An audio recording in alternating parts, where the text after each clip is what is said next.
So you're excited for your pension once again because of China, US, and tariff talks.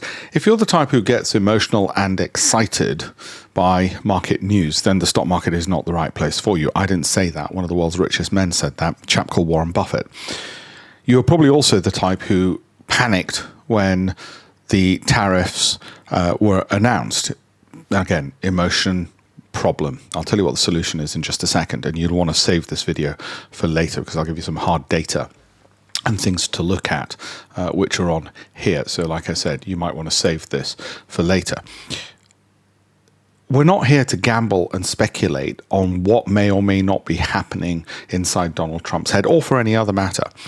The best thing you can do is to work out your risk appetite, the things you can control, and have a process, not just for this, but for the future. Given I don't know what the future holds, I was and remain more than happy to be sitting around here between the highly risk-averse and cautious but hopeful. Has that got anything to do with my master's degree in economics or politics? No, nothing. Has it got anything to do with having wiretapped the White House Oval Office? No, nothing. Has it got anything to do with the time machine I bought last week, which came with a free crystal ball? No, nothing.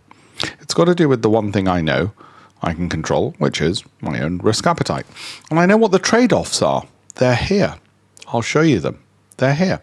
So for each appetite, you make a choice. Now, for me, it is not a question of gambling on what may or may not happen. Though there are people who like to do that. They're usually called retail investors and financial news sites. For me, I'm over here. Whether I'm right or wrong, I know I'm right for a very simple reason.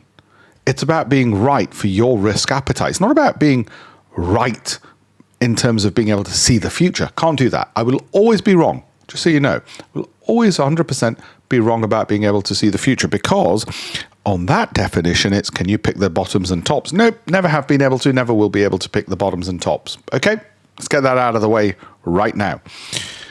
What I can pick is what's right for my risk appetite. Simple as that. Okay, so if you want to have a different set of goalposts and say, can you pick tops and bottoms and see into the future? I ain't your guy. If you want somebody who says to you, is there a process that'll give me peace of mind? That's me. Welcome home.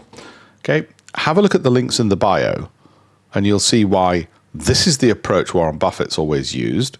Process-driven, sitting back, waiting, and it's the one that I suggest you ought to use as well. Work out what you can control and follow that.